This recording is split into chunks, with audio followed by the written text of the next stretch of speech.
ഞാനൊരു കഥകളിക്കാരനായത് എൻ്റെ സൗഭാഗ്യമാണ്. എനിക്ക് ഈ കഥകളിൽ നിന്ന് എനിക്ക് ഇന്ന് വരെ ലഭിച്ചിട്ടുള്ള സൗഭാഗ്യങ്ങൾ പലതുണ്ട്.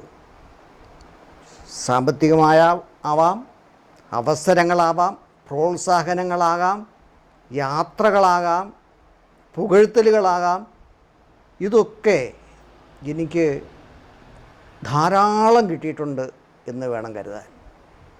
ഞാൻ തോന്നയ്ക്കലെന്ന ഗ്രാമപ്രദേശത്ത് സ്കൂൾ അധ്യാപകനായ പേരായുസ് എന്നാണ് എൻ്റെ അച്ഛൻ്റെ പേര്. അധികം കഥകളി പാരമ്പര്യമില്ലാത്തൊരു കുടുംബമാണ്. കഥകളിയോട് താല്പര്യമുള്ളവരുണ്ട്. ഞാൻ 5ാം ക്ലാസ്സിൽ പഠിക്കുമ്പോൾ തോന്നയ്ക്കൽ പീതാംബരനാശാൻ എൻ്റെ നാട്ടുകാരനും കൂടെയാണ്. തോന്നയ്ക്കൽ ഒരു കഥകളി ക്ലാസ് തുടങ്ങുകയാണ്. ഞാൻ അതിനുമുമ്പ് കഥകളി കണ്ടിട്ടില്ല. കഥകളിയോട് എനിക്കൊരു ഭ്രമവുമില്ല. ഇപ്പോൾ വീട്ടിൽ ഞങ്ങൾ 5 ആണുങ്ങളുള്ളതിൽ എന്തുകൊണ്ടെന്നറിയില്ല പീതാംബരനാശാൻ കഥകളി ക്ലാസ് വീടിൻ്റെ ഏകദേശം 1.5 കിലോമീറ്റർ അകലത്തിൽ ഒരു സ്ഥലത്ത് ക്ലാസ് തുടങ്ങിയിരിക്കുന്നു, കഥകളി ക്ലാസ്. അപ്പോൾ 5ാം ക്ലാസ്സിൽ പഠിക്കുന്ന എന്നെ അച്ഛൻ പറഞ്ഞു, കഥകളി ക്ലാസ് തോന്നയ്ക്കൽ പീതാംബരൻ തുടങ്ങിയിട്ടുണ്ട്, നിനക്ക് പഠിക്കണമെങ്കിൽ പോയി പഠിക്കാം. അപ്പോൾ കഥകളി എന്താണെന്നറിയില്ല, തോന്നയ്ക്കൽ പീതാംബരനാശാനെ അറിയില്ല, ഒന്നും അറിയില്ല. അങ്ങനെ വന്ന് ചേർന്നപ്പോൾ ഉഴിച്ചിൽ കാലമാണ്. 7 ദിവസത്തെ ഉഴിച്ചിൽ. അന്നാരെയും അറിയില്ല. പിന്നീടാണ് ഇവരൊക്കെ പേര് അന്ന് വൈക്കം ബ്രദേഴ്സ് പാട്ടിന്, പന്തളം കേളവർമ്മ, ചങ്ങാരപ്പള്ളി അനുജൻ, വെമ്പായം അപ്പുക്കുട്ടൻപിള്ള തുടങ്ങിയ പീതാംബരനാശാൻ്റെ സഹപാഠികളായ വേഷക്കാർ, പാട്ടുകാരവർ, കണ്ടല്ലൂർ സദാശിവൻ, ഏവൂർ കുട്ടപ്പൻ നായർ, ചെണ്ടയും മന്ദളവും ഒക്കെ ആയിട്ട് ചൊല്ലിയാട്ടവും ഉഴിച്ചിലുമായിട്ട് സംഘടിപ്പിച്ചിരിക്കുകയാണ്. വന്നു ദക്ഷിണ കൊടുത്തു. ആദ്യമായി ദക്ഷിണ കൊടുത്തു പീതാംബരനാശാന് തുടങ്ങി. 7 ദിവസത്തെ ഉഴിച്ചിലും ഉണ്ടായി. അല്പം ചുവടുകൾ, ആ പ്രാഥമികമായ ചുവടുകൾ പഠിച്ചു. അത് കഴിഞ്ഞ് അവിടെ ക്ലാസ് നിർത്തി. പീതാംബരനാശാൻ്റെ വീട്ടിൽ അല്പ ദിവസം കൂടി പരിശീലനം ഉണ്ടായി. അതോടുകൂടി പീതാംബരനാശാൻ സ്ഥലം മാറിപ്പോയി, കൊട്ടിയത്ത് താമസക്കാരനായി. എൻ്റെ കഥകളി പഠനം അവിടെ അവസാനിച്ചു എന്ന് കരുതി എനിക്കതിൽ വിഷമമില്ല. കഥകളി പഠിക്കാൻ കഴിഞ്ഞില്ലല്ലോ എന്ന വിഷമവുമില്ല. കഥകളി പഠിക്കണ്ടല്ലോ എന്ന സന്തോഷവും എനിക്കില്ല. കാരണം അത്രയ്ക്കും വേണ്ടി ഞാൻ കഥകളി കണ്ടിരുന്നുള്ളൂ. അത് കഴിഞ്ഞ് വീണ്ടും സ്കൂൾ പഠനം 10ാം ക്ലാസ് വരെ എത്തിയപ്പോൾ ഒരു ദിവസം പത്രത്തിൽ കാണുന്നു, തിരുവനന്തപുരത്ത് മാർഗി എന്ന കഥകളി വിദ്യാലയത്തിൽ കുട്ടികളെ എടുക്കുന്നു, അപേക്ഷ ക്ഷണിച്ചു കൊള്ളുന്നു. 75 രൂപ സ്റ്റൈഫൻഡ് പ്രതിമാസം കൊടുക്കുന്നതാണ് കുട്ടികൾക്ക്. വീട്ടിൽ ആഗ്രഹം അറിയിച്ചു, അച്ഛനോട് തന്നെ പറഞ്ഞു. കാരണം കഥകളി വന്ന് ചേർന്ന ആ ഒരു ബന്ധം എന്നിൽ കിടക്കുന്നു. അച്ഛനും അമ്മയ്ക്കും ഇതൊരു അഭിപ്രായം ഉണ്ടായില്ല. എങ്കിലും കുടുംബത്തിൽ പലരും പറഞ്ഞ് കഥകളിയാണ് പഠിക്കാൻ പോകുന്നത്, ജീവിതം പ്രതിസന്ധിയിൽ ആയിക്കൂടായികയില്ല. കഥകളി ഈ ഉത്സവ സീസണിൽ മാത്രമാണ് കഥകളി. കഥകളി കിട്ടണമെങ്കിൽ അത് ഉന്നതമായ നിലയിലേക്ക് ആ ആൾ വലിയ കലാകാരനായിട്ട് മാറണം. അങ്ങനെ മാറിയാൽ തന്നെ എത്ര പ്രതിഫലം കിട്ടും. അന്നത്തെ കാലവും അതാണ്. ആശങ്കയുണ്ടായിരുന്നു വീട്ടുകാർക്ക് പലർക്കും. പക്ഷേ എനിക്ക് 15ാമത്തെ വയസ്സിൽ അത്തരം ആശങ്കകളൊന്നും ഉണ്ടായിരുന്നില്ല. ഞാൻ പോയി മാർഗിയിൽ ചേർന്നു. മാങ്കുളം തിരുമേനി, ഇഞ്ചക്കാട്ട് രാമേന്ദ്രൻപിള്ള ആശാൻ അവിടുത്തെ അധ്യാപകർ. മാങ്കുളം തിരുമേനിയുടെ സൗകര്യാർത്ഥം 1975 ഫെബ്രുവരി 15 അദ്ദേഹത്തിനും രാമേന്ദ്രനാശാൻ ദക്ഷിണ കൊടുത്തുകൊണ്ട് കഥകളി പഠനം പുനരാരംഭിച്ചു.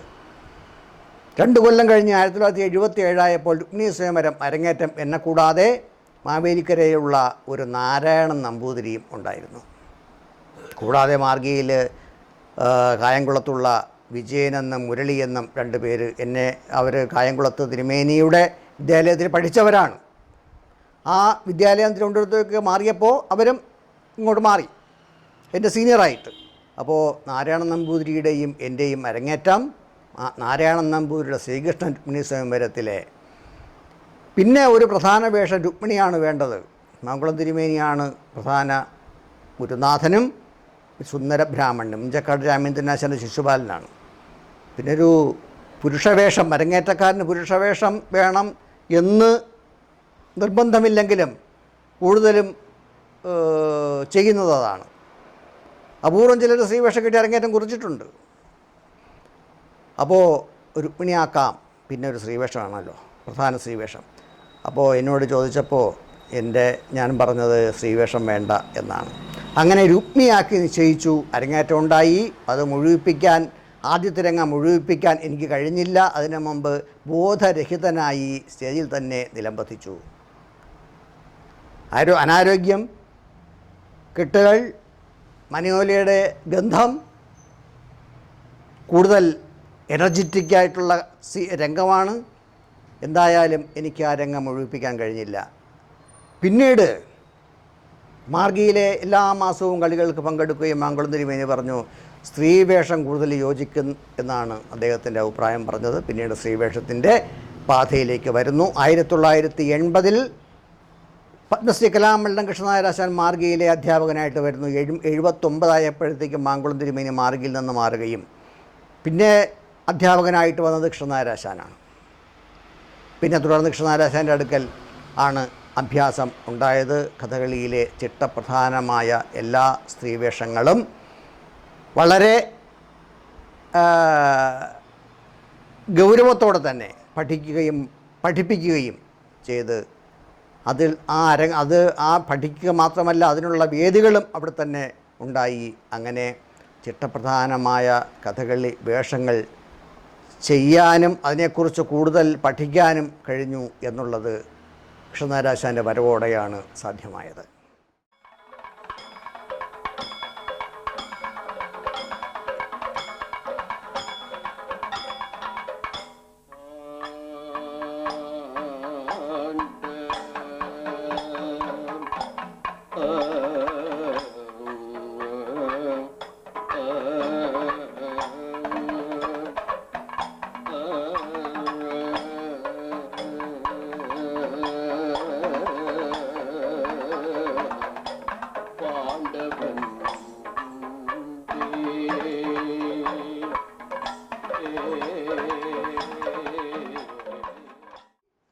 പ്രത്യേകമായി പറയേണ്ടതായിട്ടുള്ളത് അപ്പുകുട്ടനായർ സാറിൻ്റെ പേരാണ്.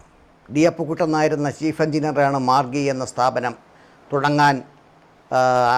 തുടക്കം കുറിച്ചതും കഥകളി പഠിപ്പിക്കുന്ന ഒരു സ്ഥാപനം വേണമെന്ന ആഗ്രഹത്തോടെ അന്ന് മുഖ്യമന്ത്രിയായിരുന്ന ബഹുമാനായ ശ്രീ സി അച്യുതമേനോൻ്റെ അദ്ദേഹത്തിൻ്റെ സഹായത്തോടെ നിർദ്ദേശത്തോടെ മാർഗി എന്ന സംഘടന രൂപീകരിച്ചതിന് ശേഷം 1974 മുതൽ കഥകളി പഠിപ്പിക്കുന്ന സ്ഥാപനവും രൂപപ്പെടുകയാണ്. കഥകളി പഠിക്കാൻ മാർഗിയിൽ ചേർന്ന് ശരിക്കു പറഞ്ഞാൽ ഇതാണ് വഴി എന്ന് കണ്ടെത്താനും ആ വഴിയിലൂടെ സഞ്ചരിക്കാനും ഉള്ള പ്രോത്സാഹനം അപ്പുകുട്ടനായർ സാറിൽ നിന്ന് വളരെയധികം ഉണ്ടായിട്ടുണ്ട്. ഞങ്ങളുടേതായ ചെറിയ വളരെ സൂക്ഷ്മമായ കുറവുകളും നികത്താനും ഒരു കഥാപാത്രത്തെക്കുറിച്ച് എത്രമാത്രം വികസിതമായി മനസ്സിലാക്കാനും വേണ്ട പ്രോത്സാഹനങ്ങൾ കേരളത്തിലായാലും കേരളത്തിന് പുറത്തായാലും തരുന്നതിന് വേണ്ടി അങ്ങേയറ്റം പരിശ്രമിച്ച ഒരാളാണ് അപ്പുകുട്ടനായർ സാർ. അദ്ദേഹത്തെ ഈ സന്ദർഭത്തിൽ വളരെ ബഹുമാനത്തോടെ ആദരവോടെ ഓർക്കുകയാണ്, നമിക്കുകയാണ്. പിന്നീട് ഗോപിയാശാൻ ായിട്ട് കൂടുതൽ വേഷങ്ങൾ ചെയ്യാനുള്ള അവസരം ഭാഗ്യാതിരേകം കൊണ്ട് എനിക്കുണ്ടായി. അത് കൃഷ്ണനായരാശാൻ്റെ കളരിയിൽ നിന്ന് കിട്ടിയ ആ അഭ്യാസവും അതിൽ നിന്ന് കിട്ടിയ പ്രചോദനവും ആ ശക്തിയും കൊണ്ടാണ് ഗോപിയാശാൻ്റെ വേഷത്തിനോടൊപ്പം സ്ത്രീവേഷങ്ങൾ ദമയന്തി, ദേവയാനി, മോഹിനി, കുന്തി തുടങ്ങിയ വേഷങ്ങളൊക്കെ ചെയ്യാൻ കഴിഞ്ഞത്. 1986 ഗോപിയാശാന് കേന്ദ്ര സംഗീത നാടക അക്കാദമി അവാർഡ് കിട്ടിയപ്പോൾ മാർഗിയിൽ അദ്ദേഹത്തിനെ അനുമോദിക്കുന്ന ഒരു പരിപാടി വെച്ചു. അനുമോദനത്തിന് ശേഷം ദേവയാനി സ്വയംവരം ആണ് കഥയുണ്ടായത്. അന്ന് ഗോപിയാശാൻ്റെ കജനും വളരെ ചെറുപ്പമായിരുന്ന എൻ്റെയുമായിരുന്നു ദേവയാനി. ആ കളി കണ്ട നിരവധി പേർ ഇന്നത്തെ കളിയെക്കുറിച്ചും വളരെ തുടക്കക്കാരനായ ചെയ്ത ദേവയാനിയെക്കുറിച്ചുമൊക്കെ ധാരാളം പ്രശംസിച്ച് പറയുന്ന പ്രചോദനവും പിന്നീട് ഗോപിയാശാനോടൊപ്പം വേഷം കെട്ടുന്നതിൽ എനിക്കുണ്ടായി.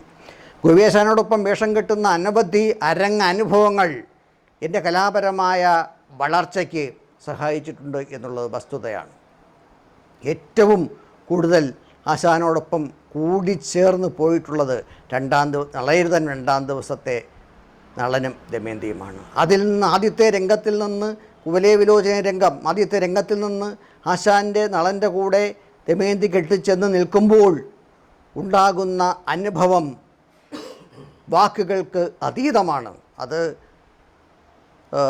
പ്രേക്ഷകർ, കഥകളി ആസ്വാദകർ പലരും ആസ്വദിച്ചിട്ടുള്ളതാണ്.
അപ്പോൾ അങ്ങനെ നിരവധി വേഷങ്ങൾ ഗോപിയാശാനുമായിട്ട് ഉണ്ടാവുകയും ആശാൻ്റെ അരങ്ങ് ക്രിയകൾ നോക്കി അടുത്തു നിന്ന് നോക്കി കാണാനും അത് ഉൾക്കൊള്ളാനും കഴിഞ്ഞു എന്നുള്ളതും ഒരു വസ്തുതയാണ്, പ്രത്യേകതയാണ്. പിന്നീട് വരുന്ന കാലഘട്ടം ശിവരാമനാശാൻ ഗോപിയാശാൻ്റെ നായികാപേക്ഷിച്ച് അനവധി കാലത്തിന് ശേഷം പിന്നെ കൂടുതൽ അവസരം കിട്ടിയത് എനിക്കായിരുന്നു എന്നുള്ളതും എൻ്റെ സൗഭാഗ്യം തന്നെയാണ്. ഞാൻ നേരത്തെ പറഞ്ഞല്ലോ ഈ കഥകളിക്കാരനായതിലുള്ള സൗഭാഗ്യത്തെക്കുറിച്ച്.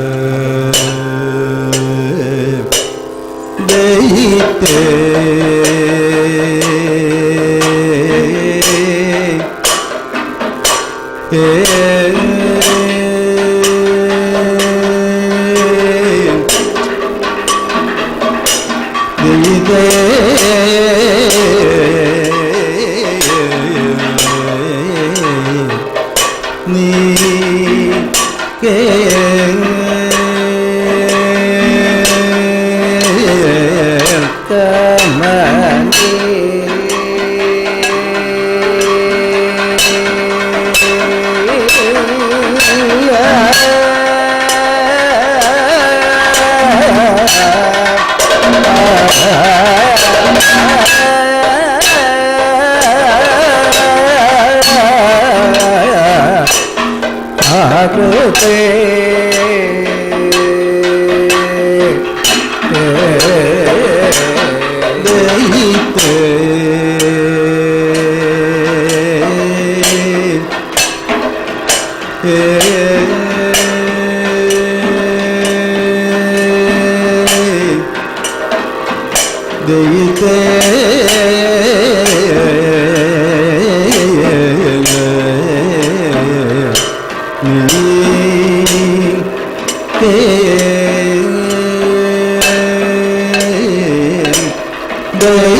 തുടർന്ന് കേരള കലാമണ്ഡലത്തിൻ്റെ അവാർഡിന് എന്നെ തിരഞ്ഞെടുത്തു 2020.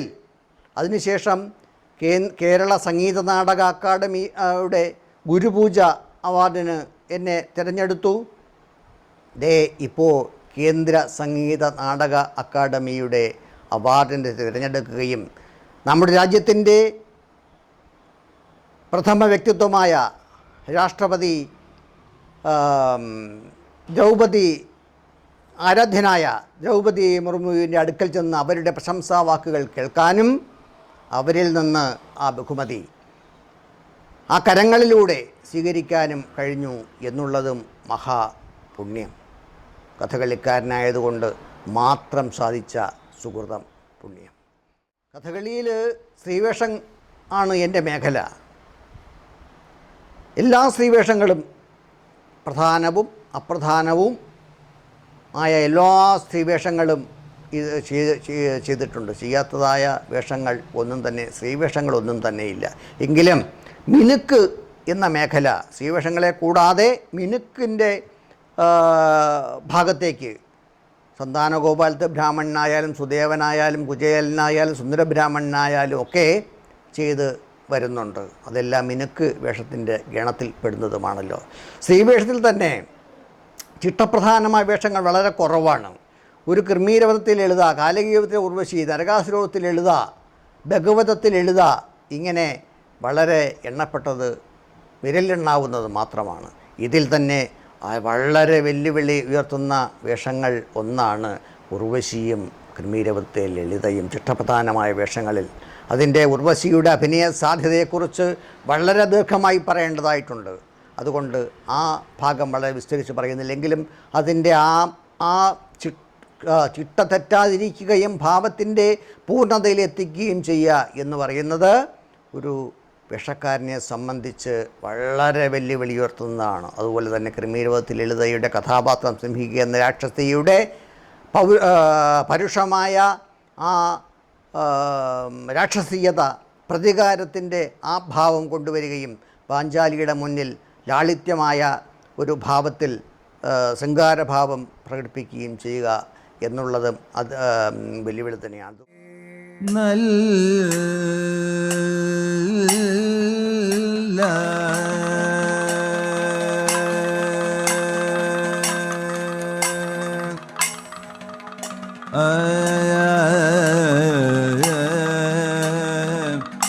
നല്ല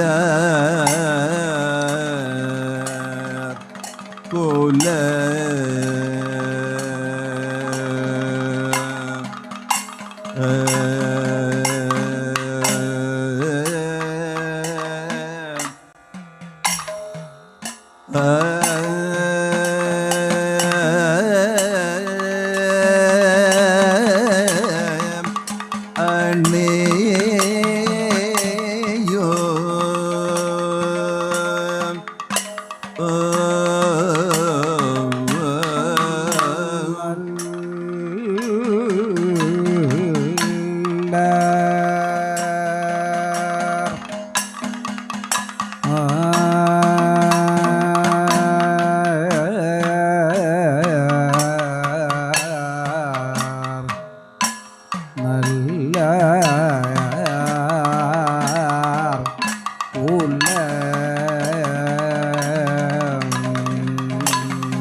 അണേയോ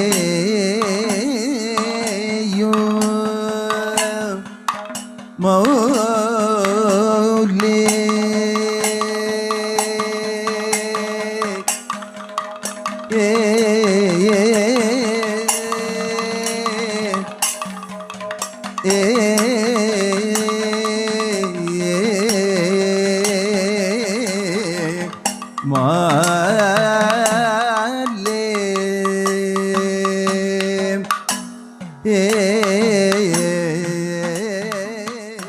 പോലെയാണ് ദമയന്തി, 4-ാം ദിവസത്തിലെ നളചരിതം 4-ാം ദിവസം ദമയന്തി. അത് ആദ്യന്ത്യം ആ കഥാപാത്രത്തിൻ്റെ മാനസികാവസ്ഥയിലൂടെ കൊണ്ടുപോവുക എന്ന് പറയുന്നത് വളരെ വളരെ ആയാസമാണ്. അത് വളരെ നാളത്തെ ചിന്തകളിലൂടെയും സാധനയിലൂടെയും അത് സ്വായത്തമാക്കിയ കഥാപാത്രത്തിൻ്റെ അവസ്ഥയെ മാത്രം അവിടെ നിലനിർത്തിക്കൊണ്ട് ചെയ്യുക എന്ന് പറയുന്നത് അത് തന്നെ പൂർണ്ണമായും നമ്മളെ കഥാപാത്രത്തിൻ്റെ ലെവലിലേക്ക് പോയാൽ ഒരു പക്ഷേ അമിതാഭിനയത്തിലേക്ക് വന്നു എന്ന് വരാം. അപ്പോൾ ആ അമിതാഭിനയത്തിലേക്ക് വരാതിരിക്കുകയും എന്നാൽ കഥാപാത്രത്തിൻ്റെ മാനസികാവസ്ഥയുമായി യോജിച്ച് കൊണ്ടുപോവുകയും ചെയ്യുക എന്നുള്ളതും അതും ഈ ദമയന്തിക്ക് വളരെ കഥകളിപരമായ സംഗീതപരമായ ചിട്ടപ്രധാനമുള്ള വേഷങ്ങളല്ല, ഭാവപ്രധാനമായ വേഷങ്ങളാണ്. ആ കൂട്ടത്തിൽ ദമയന്തിയും വളരെ വെല്ലുവിളി ഉയർത്തുന്ന, 4-ാം ദിവസം ദമയന്തിയും ഉയർത്തുന്ന വേഷങ്ങളിൽ പെട്ട ഒന്നാണ്. അങ്ങനെ മോഹിനിയായാലും അത് തന്നെയാണ്.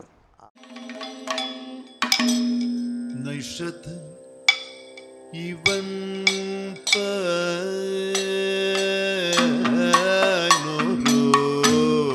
നൈഷധൻ ഇവൻ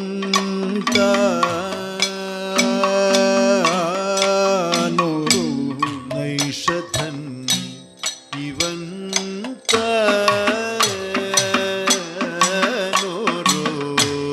നൈഷധൻ ഇവൻ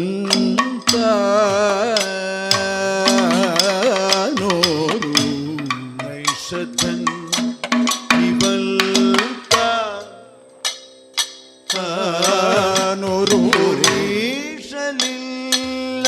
ഈശലില്ലാമേ നിർണയം താനോരോ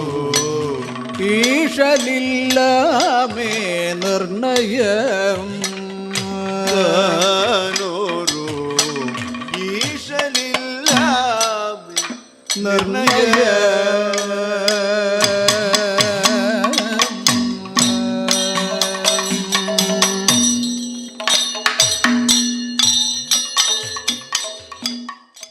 എങ്കിലും ഞാൻ ഏറ്റവും കൂടുതൽ ചെയ്തിട്ടുള്ള വേഷം ഏത് എന്ന് നോക്കിയാൽ, അന്വേഷിച്ച് നോക്കിയാൽ ഒരു പക്ഷേ പൂതനാമോക്ഷത്തിൽ ലളിതയുടെ പേര് തന്നെ എനിക്ക് പറയേണ്ടി വരും. 1989 ഞാൻ വിവാഹം കഴിച്ചത്. എൻ്റെ സ്ഥലം തോന്നയ്ക്കലാണ്. എൻ്റെ അമ്മാവൻ്റെ മകളെ തന്നെയാണ് ഞാൻ വിവാഹം കഴിച്ചത്. ബിന്ദു എന്നാണ് അവളുടെ പേര്. അങ്ങനെ ഞങ്ങൾ തോന്നയ്ക്കൽ തന്നെയാണ്. രണ്ടുപേരും സ്ഥലം തോന്നയ്ക്കലായതുകൊണ്ട് തന്നെ തോന്നയ്ക്കൽ എന്ന പ്രദേശത്ത് തന്നെയാണ് എൻ്റെ സ്ഥിരതാമസം. കഥകളിയെയും കഥകളി കലാകാരന്മാരെ ഇഷ്ടപ്പെടുകയും പ്രോത്സാഹിപ്പിക്കുകയും ചെയ്യുന്ന ഒരു നാടാണ്. അതുകൊണ്ട് കൂടി തന്നെയാണ് സന്തോഷകരമായ ജീവിതം ഈ നാട്ടിൽ നിന്ന് കിട്ടുന്നതും ഇവിടെ താമസമാക്കുന്നതും. ഒരു മകളാണ് ലക്ഷ്മിപ്രിയ. അവൾ വിവാഹിതയാണ്. ഗവൺമെൻറ് പ്രസിൽ ജീവനക്കാരനായ രാഹുൽ എന്നാണ് എൻ്റെ മരുമകൻ്റെ പേര്. അവർക്ക് 2 കുട്ടികളാണ്, ഇരട്ടകളാണ്. വസുദേവ് വൈദേഹി എന്നാണ് ആ കുട്ടികളുടെ പേര്. അവർക്ക് 8 വയസ്സോളമായി. അങ്ങനെ കഥകളി എന്ന കല കൊണ്ട് സംതൃപ്തമായ ജീവിതം നയിക്കാൻ കഴിയുന്നു എന്നുള്ളത് ആണ് എൻ്റെ കലാപരമായ ജീവിതത്തിൽ കഥകളിക്കാരനാകാനായ ഈ ജീവിതത്തിലെ അനുഭവം എന്ന് ഞാൻ എല്ലാവരോടുമായി പറയുന്നു. കഥകളി ആസ്വദിക്കണം. കുട്ടികളിൽ കഥകളി പോലുള്ള കലകൾ ആസ്വദിക്കാനുള്ള കഴിവുണ്ടാകണം. അതിലൂടെ നല്ലൊരു വ്യക്തിത്വം അവർക്ക് നേടിയെടുക്കാനും അവരുടെ മാനസികമായ വളർച്ചയ്ക്ക് സഹായമാവുകയും ചെയ്യും എന്നുള്ള കാര്യത്തിൽ യാതൊരു സംശയവുമില്ല. അതുകൊണ്ട് രക്ഷിതാക്കളോട് പറയാനുള്ളത് കുട്ടികളെ കഥകളി കാണിപ്പിക്കുക. കഥകളിയെക്കുറിച്ച് അറിയാനുള്ള അവസരങ്ങൾ ഉണ്ടാക്കി കൊടുക്കുക എന്ന് പറഞ്ഞുകൊണ്ട് നിർത്തുന്നു. നന്ദി, നമസ്കാരം.